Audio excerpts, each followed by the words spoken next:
we're trying to work on some of the most pressing problems of our times. On the one hand, we have the climate crisis, obviously, but on the other hand, we also have a continuing digitalization. And this digitalization needs to be managed somehow. We do not want our data to be spread around the world. We want to keep control. We want to become sovereigns of our own actions also in the digital world. And with our research, we try to help people to achieve this also in the future. My name is Gilbert Fridgen. I'm professor and PayPal FNR Pearl Chair in Digital Financial Services at the SNT at the University of Luxembourg. With the Pearl program, the Luxembourg National Research Fund offers research institutions attractive funding to enable them to draw established and internationally recognized researchers to Luxembourg. Machines will become part of our economy, no matter what. Gilbert Fridgen's Pearl Chair is the result of a unique partnership between PayPal Europe, the FNR, and the University of Luxembourg. His team's research revolves around the management of decentralization technologies like distributed ledger technologies, or DLT for short. Distributed ledgers can basically be used for every kind of trustful interaction between individuals without the need for having some central intermediary, some platform operator like in the financial services industry, like a bank. Blockchain is one example. DLT can not only be used for monetary transactions, but basically for every kind of economic or organizational interaction. And not only for individuals, like for people, but also for organizations and even for machines. A concrete example for the potential utility of distributed ledger technologies lies in space robotics. SNT's Lunar Lab is one of the few facilities across the globe that simulates lunar conditions for testing applications, such as multi-robot interaction. In this project, Professor Fridgen collaborates with SNT's research group for space robotics. In space, the unexpected can happen quite frequently. So when we send a robot to the moon or Mars, it has to have a certain level of autonomy. We cannot just control its every move from Earth. Now imagine robots do not come from the same organization, but it's robots from several different organizations collaborating. And we will see that in the next, let's say, 10 to 20 years on other celestial bodies. So the question is, how do these robots make decisions? And they need to have a certain economic rationale. Here, DLT could be used to enable trustful autonomous interaction between the robots based on regulations that the parties agreed on prior to the mission.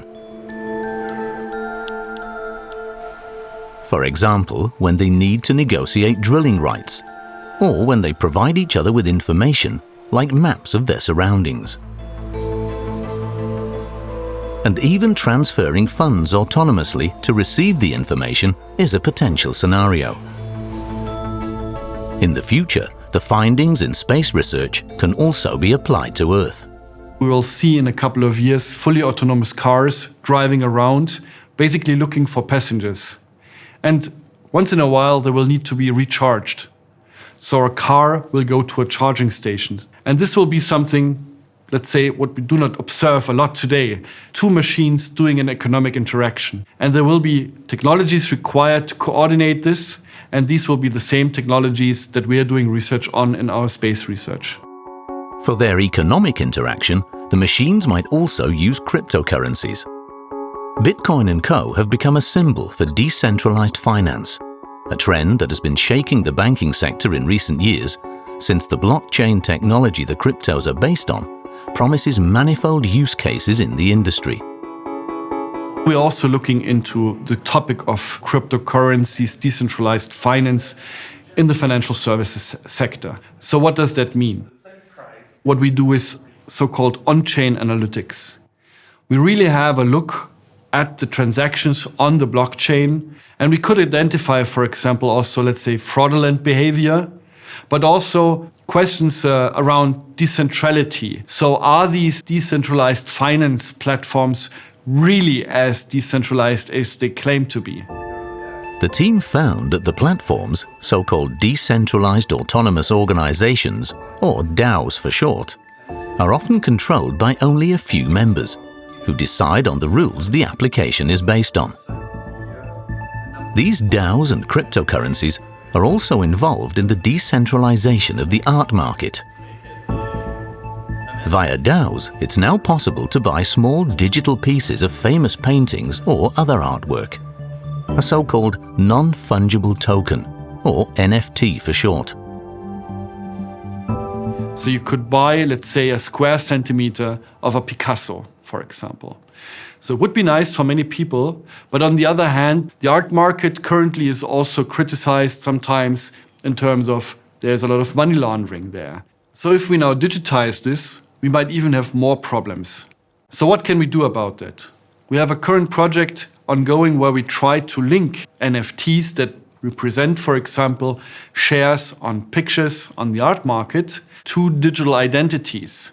A digital identity would be some kind of digital representation of the individual's identity. So to the identity of the owner of this piece of art, who can then also be held responsible in terms of if money laundering or the like happens.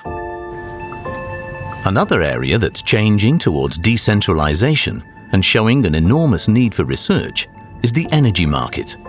We're moving away from conventional, centralized towards decentralized power generation. The problem, renewables fluctuate. That can lead to temporary mismatches between power generation and need. So what we are doing as a group is we try to understand the electricity market on the one hand and the user behavior, the demand behavior on the other hand.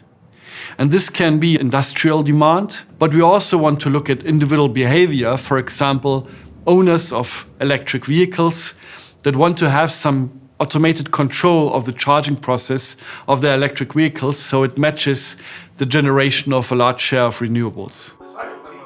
Gilbert Fridgen and his team seek to contribute to creating a world where decentralization benefits as many people as possible. Their highly interdisciplinary approach, including competencies in technology, but also in management, economics, and social sciences, enables them not only to look at the technology itself, but also at its utility in industry and society. I hope to be able to shape the future a little bit. On the one hand, with the concrete research results or the concrete industry collaborations, but also with the people being trained in my group. Because later on they will go outside and they will take jobs, some will become academics, some will go to industry, and independent of their career, they will also leave a footprint. So everything that they learn here, that they will also use to shape the future themselves.